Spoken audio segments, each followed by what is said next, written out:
Salut à tous, on se retrouve aujourd'hui pour une nouvelle vidéo dans laquelle on verra comment avoir un meilleur round, comment mieux gérer son round à compétition. Pourquoi c'est important cela? En tout cas, tout danseur qui compétit doit savoir gérer son round. Son round ne commence pas juste, finir danser, c'est pas juste, dès que le son commence, tu danses juste. Non, c'est pas ça. Tu dois apprendre à gérer ton round. Pourquoi? Parce qu'il y a l'énergie à gérer, il y a la musique à gérer, il y a comment aborder la musique, il y a comment garder son rythme dans la musique lorsqu'on commence son round. Dans cette vidéo, on va voir avec Alex, je c'est Magic versus Alex dans Battle Bar 2021 Hip Hop Final. J'ai vraiment aimé cette vidéo, cette final ici, et je crois que c'est après ça. Et je crois que c'est après ça. Et bon, il y a cette année, il y a 2020, 2022, 2023, Magic est passé à un autre niveau. Mais je crois que c'est après ce battle-ci. Je crois que, oui, en 2022, il est passé à un autre niveau. Il est devenu le meilleur danseur actuellement au monde pour moi. Et c'est clair quand même. Donc, et dans cette vidéo, on va voir comment structurer son round. Et on va commencer par voir le round de Alex the Cage. Première chose que vous allez regarder, c'est comment il commence son rounds, comment il gère son énergie, euh, comment il aborde la musicalité et comment il garde le même rythme tout au long du round. C'est ça le plus important à voir. Donc vous regardez la vidéo, on regarde la vidéo ensemble et après on reparle du round. Let's go. On commence dès le début. Dès le début. Ok, c'est bon, ça charge. Donc ça c'est pour le début ici. Non, là c'est le début. Là, par exemple, le début. Quelques minutes. Ok, c'est bon. Je cherche.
Ok, revenons au début avec ce round. C'est là.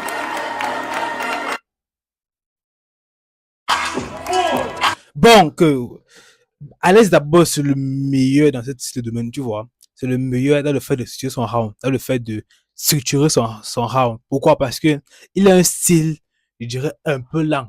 Donc, il est facile pour nous de voir comment structurer un round, comment il commence, comment il garde la même énergie tout le temps. Et maintenant, je tiens d'abord à rappeler ceci. En danse, ce n'est pas parce que tu as compris, je répète encore, en danse, ce n'est pas parce que tu as compris que tu peux faire.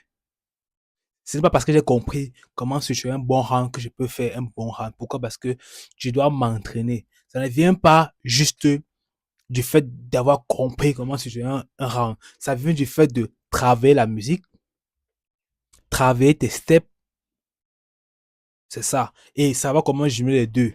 Tes steps, ça veut dire ton style, les bases de ton propre style à toi, ou bien tu travailles les bases de hip-hop. Donc, tu maîtrises les bases de hip-hop, tu maîtrises ton style, je mets les deux, tu maîtrises la musique, je mets les trois. Et avec ça, tu arrives à faire un round tenable qui a du sens. Mais, il est toujours mieux de savoir comment gérer son round. Là, en progressant, tu peux apprendre en même temps. Bon, c'est ça. Première des choses qu'Alex fait, c'est qu'il commence, première chose, par écouter la musique et il prend un rythme dès le début. Donc, première des choses, quand on va avoir un round, un très beau round, un très grand round, c'est que au début, on écoute d'abord la musique et ce qu'on ressent actuellement, on commence par faire des mouvements simples pour pouvoir accompagner cela. Dans son cas, il est dans les bases de hip-hop et directement il enchaîne avec. Donc, on va d'abord voir ses premières bases. Vous allez voir que de la même façon qu'il commence le round, c'est la même énergie qu'il garde pour la fin.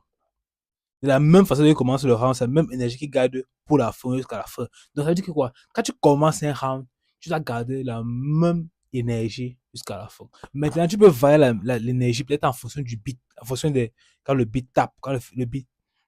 Peut-être qu'il y a un beat fort, il y a un beat lent, ou il y a une mélodie qui arrive. Là, tu peux changer le rythme.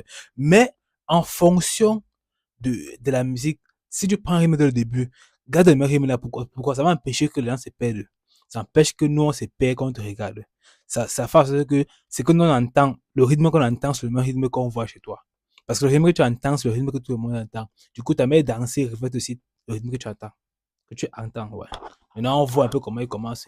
Et vous allez voir comment, dès qu'il écoute la musique, il prend un rythme, il est stable sur le rythme là.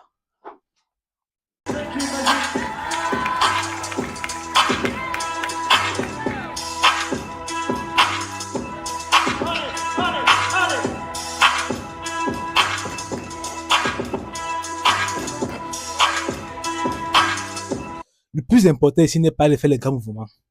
Le plus important au début, c'est de prendre le rythme, de s'habituer au rythme. Ça peut être avec les grands mouvements, ça peut être les petits mouvements, mais le plus important souvent au début n'est pas de faire les grands mouvements. Pourquoi les grands mouvements, quand tu fais un grand mouvement, ça t'empêche d'écouter pleinement la musique, ça t'empêche pleinement de ressentir la musique. Donc au début, tu prends le temps, tu écoutes le beat, tu écoutes. Et dès que tu ressens une manière de bouger, tu bouges.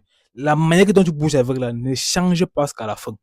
C'est le plus important. Pourquoi? Parce que ça va t'entrer, tu es forcé de faire cela. Pourquoi? Parce que si tu changes, c'est comme une personne qui clappe à ce rythme-ci. Et après, il claque comme ça. Après, il claque. Après, il claque.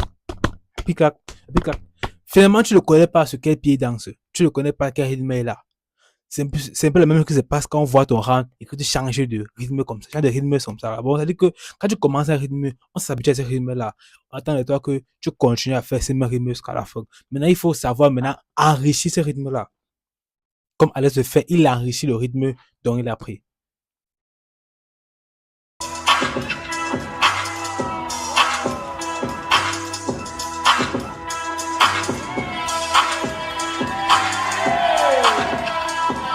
Donc, tu vas devoir enrichir ce rythme-là. Bon, ajouter des variations dans ce rythme-là. Comme je disais au début, tout ça vient du fait que tu as beaucoup travaillé tes bases en hip-hop, que tu as beaucoup travaillé ton style.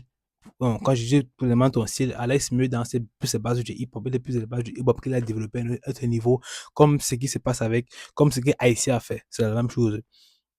Donc, un round commence dès les premières secondes où la musique commence. Tu ressens le round, tu ressens la musique, la vibe, ça te donne, tu commences avec cette vibe-là. Donc, il n'y a pas forcément une manière de commencer un round en dansant. Il n'y a pas forcément une manière de commencer avec les bras, mais c'est la musique qui te donne, qui te dit comment prendre le round. En fonction de ce que tu ressens par rapport à la musique. Dès que tu prends une manière de bouger, tu casses ceci de bouger là. Tu casses le même rythme là. Maintenant, tu peux enrichir le rythme en modifiant les steps. Mais tu vas garder le même rythme comme Alex garde le même rythme. Jusqu'à la fin. Il suffit juste maintenant de mettre ce que tu peux mettre, de jouer avec la musique, ça, à toi de voir cela. Alors, c'est aussi simple que ça d'enrichir attends, pardon? C'est simple que ça d'enrichir son round et d'avoir un bon round. Il suffit juste de savoir utiliser le même rythme et varier. Mais le même rythme, pas varier les rythmes, mais varier ce mouvement dans le même rythme là, comme Alex fait. Un peu comme ceci, comme ce qu'il fait. C'est assez simple.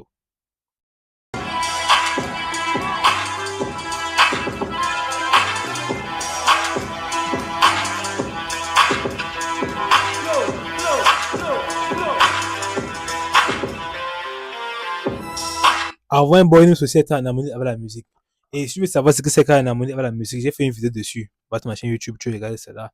Comment être en harmonie avec la musique. C'est quoi ça avec le gel de Jimmy contre IC. Oui. Ça, c'est comment être en harmonie avec la musique. C'est aussi important. Donc, il y a plusieurs éléments qui entrent en compte et qui fassent que tu fasses un bon round. Tu vas t'entraîner des mois et des années pour pouvoir faire un round comme Alex. S'entraîner des années pour pouvoir faire des rounds. C'est pas parce que tu as compris que tu peux le faire. Règle numéro une à danse, c'est parce que tu as compris que tu peux le faire. Donc, c'était bon pour cette vidéo pour aujourd'hui. Si tu as aimé la vidéo, like, abonne-toi et partage. Je m'appelle Diane, je fais du danse de hip-hop depuis 2020-2021. Ça fait déjà 5 ans. Je m'entraîne beaucoup, donc ce qui fait que je suis capable de voir ces personnes-ci. Malgré le peu de temps que j'ai passé en danse, je m'entraîne beaucoup et ce qui fait que je suis capable de comprendre ce qui se passe parce que je suis forcé de comprendre pour pouvoir vite progresser. Ouais, c'est tout. Abonne-toi, like et partage. On se voit demain pour une prochaine vidéo. Ciao, ciao, ciao.